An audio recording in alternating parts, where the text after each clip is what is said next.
The royal household is used to whispers, but this one wasn't whispered.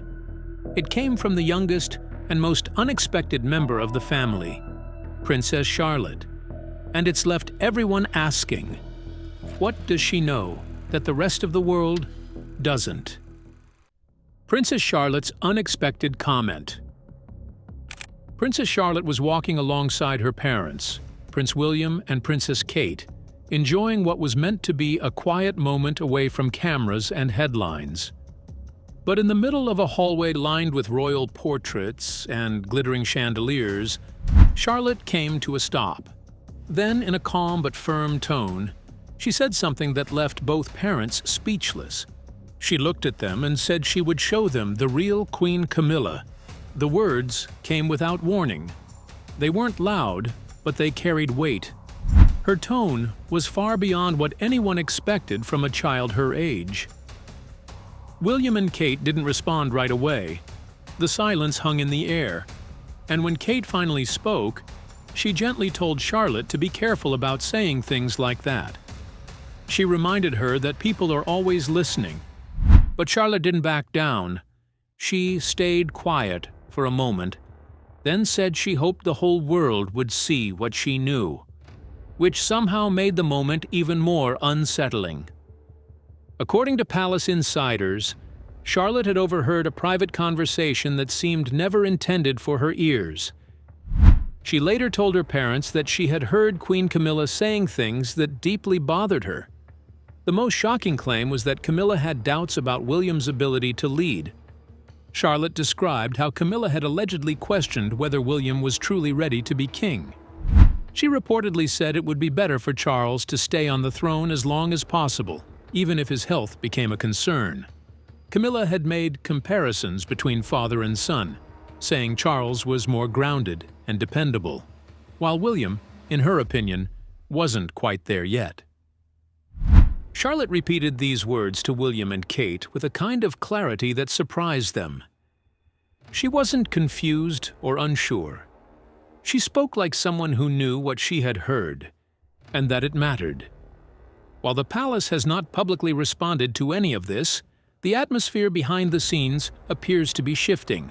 People close to the family say the tension has been building for some time, especially as Camilla has taken on a larger public role beside King Charles. It's no secret that public opinion on Camilla has always been complicated, especially among those still loyal to the memory of Princess Diana. If Charlotte's claims are true, it raises serious questions, not only about the private dynamics between senior royals but also about Camilla's influence behind palace walls. William has always maintained a steady, composed image, careful never to show cracks. But having his daughter relay comments like these could stir something much deeper. There's also growing curiosity about whether Charlotte, young as she is, truly understood the meaning behind what she overheard, or if she repeated it because it simply felt wrong. Either way, the fact that she remembered it clearly and brought it up on her own suggests it left an impression.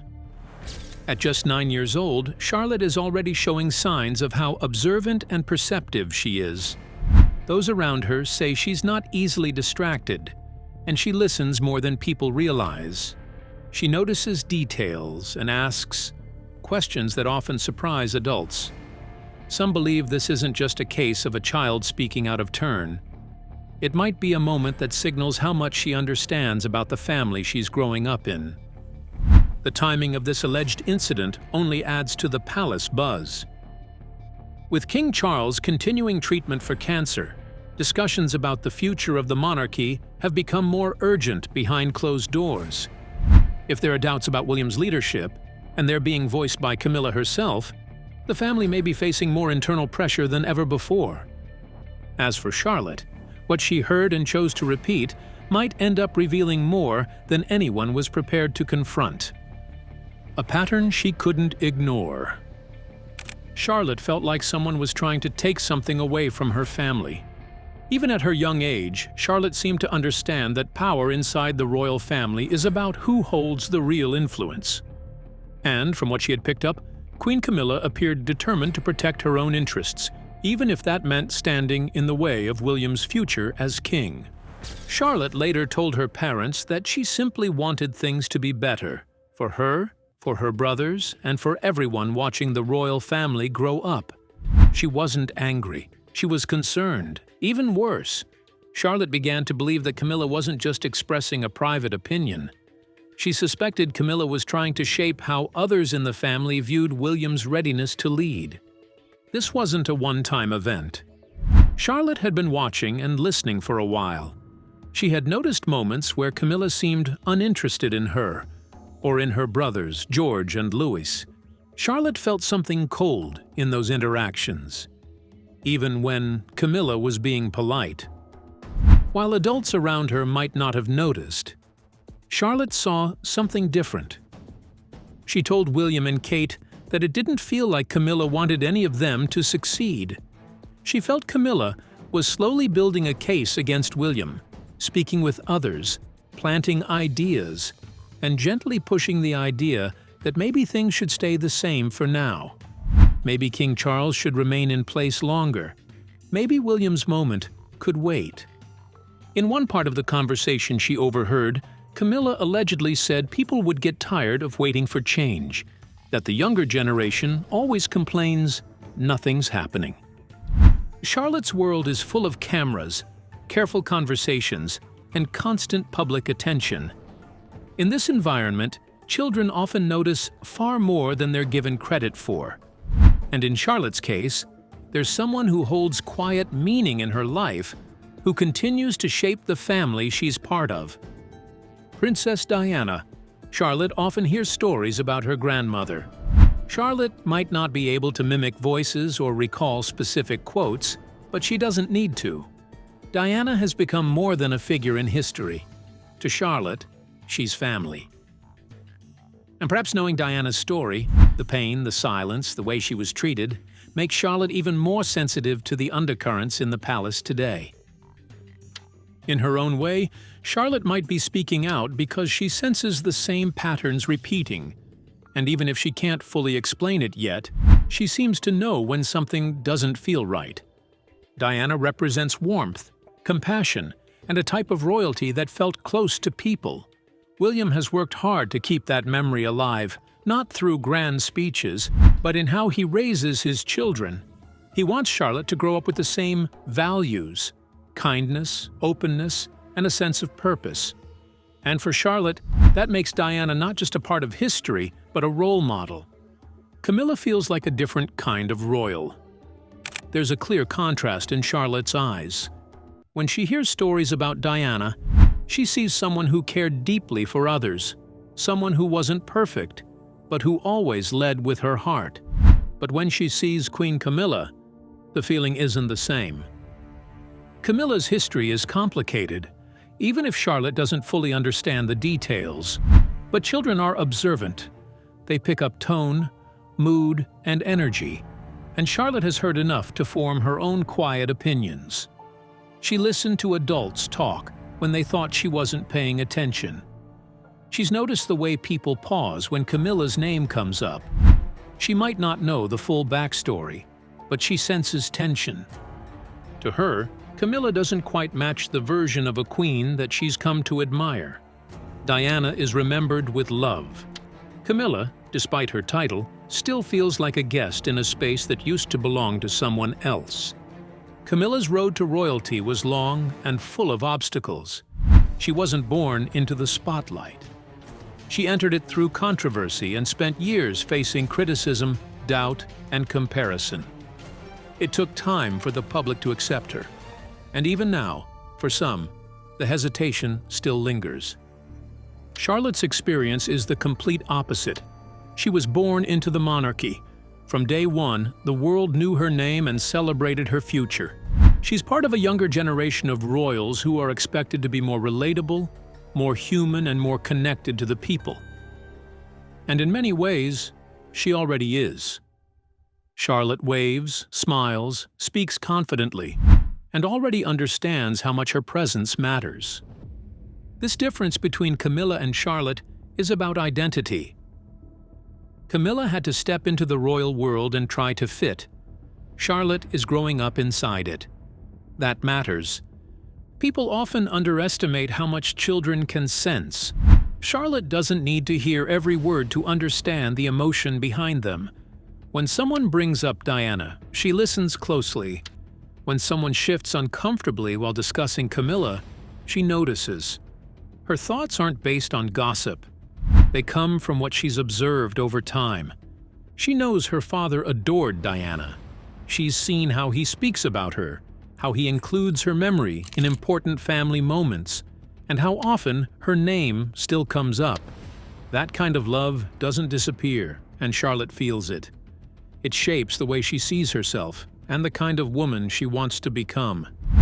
Camilla's public role might be secure, but in the eyes of someone like Charlotte, real respect is earned, not inherited. And when you've grown up hearing stories about a woman who made the world feel something, it's hard to feel inspired by someone who doesn't make you feel much at all. Two very different worlds. Charlotte is growing up in a household that looks nothing like the monarchy of the past. William and Kate have shaped their family around emotional honesty, mental health awareness, and kindness. They talk about feelings. They encourage vulnerability. They allow space for mistakes and real conversations. The approach is deliberate. William has made it clear through his actions that the old ways no longer work. He knows what it felt like to grow up behind palace walls with unspoken rules and emotional distance. That's not the life he wants for his children. So, Charlotte moves through the world with more freedom, more understanding of her voice, and more awareness of herself. Camilla's relationship with royalty has always been shaped by survival. She entered royal life in her 50s, after years of being a controversial figure. Her presence in the family was not warmly welcomed by the public, especially in the early years. She had to prove herself with constant awareness of every move. She once admitted that the role she holds now wasn't always what she wanted, but she understood it came with responsibility.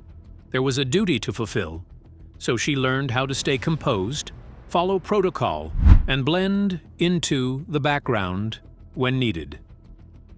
Her version of royalty is polished, restrained, and rooted in tradition. That's what worked for her. Camilla's rise to queen wasn't just about love. It was a long-term strategy. Palace insiders often mentioned how her team worked hard to clean up her public image. There were fewer public appearances at first. Interviews were avoided. Press photos were chosen carefully. She took on soft, non-controversial charity roles. It was all calculated to keep her from becoming the center of attention. The goal was to make her seem less threatening, less dramatic, more stable, and over time, it worked. By the time she officially became queen, the public had grown used to her presence. But Charlotte sees things differently. She hasn't lived through years of media spin or carefully timed photos. What she sees is what she feels, and what she feels may not match the carefully curated version of Queen Camilla that the public sees now.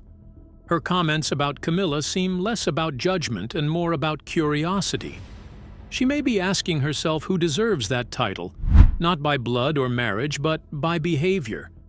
What makes someone royal in a modern world? Is it tradition, or is it character?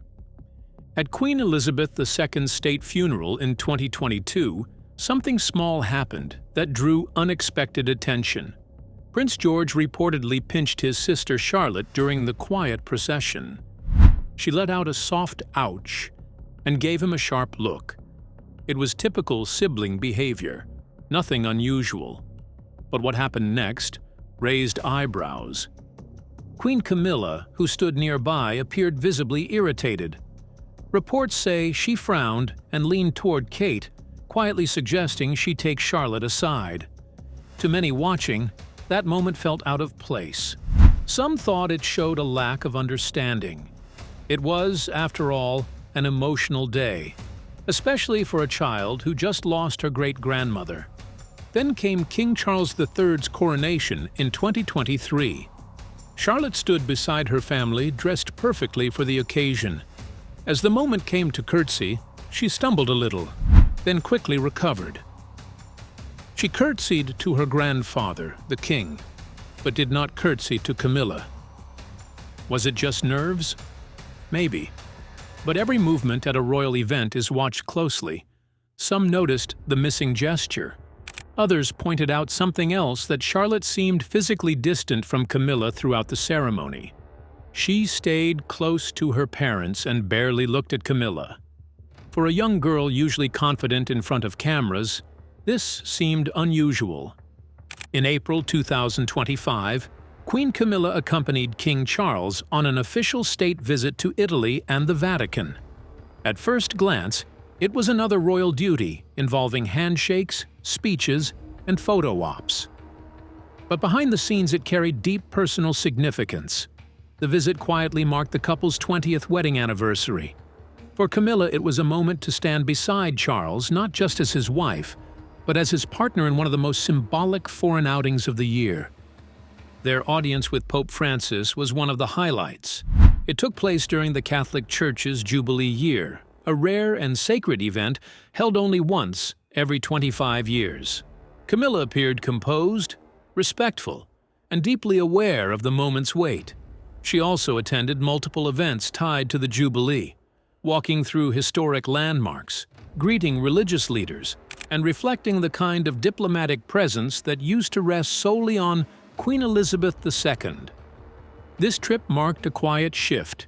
Camilla, once seen as a supporting figure, was now standing in full view of global attention, handling the role of queen with confidence, bringing cancer awareness to the palace.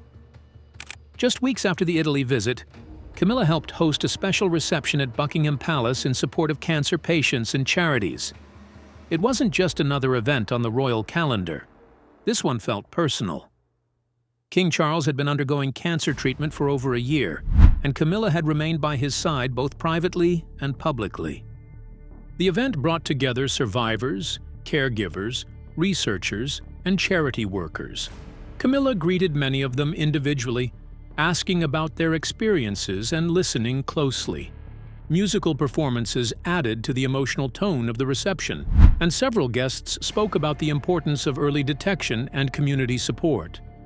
Although Charles attended, it was Camilla who took the lead in conversations, showing that her role in these causes is growing.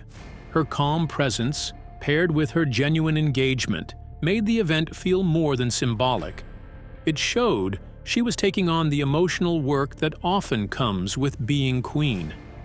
Camilla's schedule didn't slow down. In February 2025, she visited East London to open the new Mulberry Academy London Dock.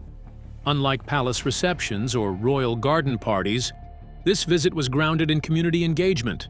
The new school is part of an effort to expand educational access in one of London's most diverse neighborhoods. During her visit, Camilla toured classrooms, met students, and joined a discussion with teachers about challenges facing modern education. She helped unveil a sculpture that sits in the school's central courtyard, meant to symbolize strength and growth. Camilla has long supported education charities, especially those focused on young girls and literacy. This visit reinforced her commitment, not just to causes that look good in headlines, but to places where real progress can be made. Now, with summer approaching, Queen Camilla is expected to appear at several high-profile events across the UK. These include the Chelsea Flower Show, Royal Ascot, and the 80th anniversary of the D-Day landings. Each event holds a different kind of meaning. Some celebrate national pride, others honor history, but all require the kind of steady royal presence Camilla is now providing. As King Charles focuses on his health and Prince William takes on more responsibility, Camilla's role has shifted from background support to steady leadership. She is not trying to become the face of the monarchy. Instead, she's making sure it keeps moving forward, even in uncertain times. Meanwhile, Charlotte has slowly started to take on a more visible role within the royal family. Even though she's still a child, there's a growing sense that she understands the attention around her and is learning how to handle it with surprising composure. One of her most notable appearances came during King Charles III's coronation in May 2023. While most of the focus was on the new monarch, Charlotte drew praise for how calm and well-prepared she looked throughout the day. She walked into Westminster Abbey alongside her younger brother Louis, gently guiding him by the hand. For many watching, it was a subtle but meaningful sign of maturity. She already seemed to understand that being a royal is not only about showing up, but about showing care. A few months later, during Trooping the Colour, Charlotte stood with her family on the Buckingham Palace balcony, surrounded by senior royals and under the eyes of thousands below. She waved, smiled, and held her posture like someone twice her age. It may seem small, but these public moments serve as training, supporting charities in a quiet way. Though she's not officially tied to any patronages, Charlotte has already been involved in causes the royal family supports. For example, during the coronavirus lockdown in 2020, a video was shared showing her helping to deliver food parcels to elderly and vulnerable people near her family's Norfolk home. She was just 5 years old at the time, but the image of a young princess offering kindness during a difficult year resonated with many. In 2022, she also joined her siblings and parents in supporting the Together at Christmas Carol service, which was organized by Princess Catherine. Charlotte sang hymns and was spotted interacting sweetly with guests, showing that she could stay present even in formal settings. These small actions may seem ordinary, but in the royal world they are early hints of someone being shaped for future duty. Away from public events, Charlotte attends Lambrook School, a private institution known for both academics and community values. Teachers have described her as bright, energetic, and polite. She reportedly enjoys sports and has a strong competitive streak, especially in football and gymnastics. These details might seem trivial, but they offer insight into a girl who is being encouraged to grow as a person. With both of her parents taking a modern approach to parenting, Charlotte is being given more space than royals of the past. She's learning how to speak up, ask questions, and express herself, skills that may someday serve her if she takes on royal responsibilities in adulthood. At every royal outing, it's clear that Charlotte shares the spotlight with her brothers, George and Louis. But observers often point out that she brings something unique, a blend of composure and curiosity that suggests she's paying attention. It's hard to ignore how different Charlotte and Camilla appear in public settings. At formal events, Charlotte tends to stay close to her parents, often standing beside Catherine or holding Prince William's hand. When Camilla's nearby, Charlotte usually maintains a bit more physical distance. It's subtle, but enough for body language experts and royal watchers to take notice. Charlotte is being raised in a household that honors the memory of Princess Diana, her late grandmother. She lives in a palace where portraits of Diana are said to hang quietly, where her mother speaks often of compassion and connection, and where the idea of loyalty to family legacy runs deep. In contrast, Camilla represents a newer chapter, officially respected, publicly accepted, but still somewhat separate in tone and affection. To be clear, there's no sign of open conflict between Charlotte and Camilla. At royal events, they remain polite and composed. There are no arguments, no scenes. But what stands out is what's missing: warmth. They don't share extended eye contact, don't laugh together, and rarely engage beyond what protocol requires. In a family that relies so heavily on unity in the public eye, that lack of connection says a lot without needing words. As we continue to watch how Charlotte grows and navigates her royal life, it's clear there's much more to the story than meets the eye. How do you think her perspective on Camilla and the monarchy will evolve as she gets older? Let us know your thoughts in the comments below.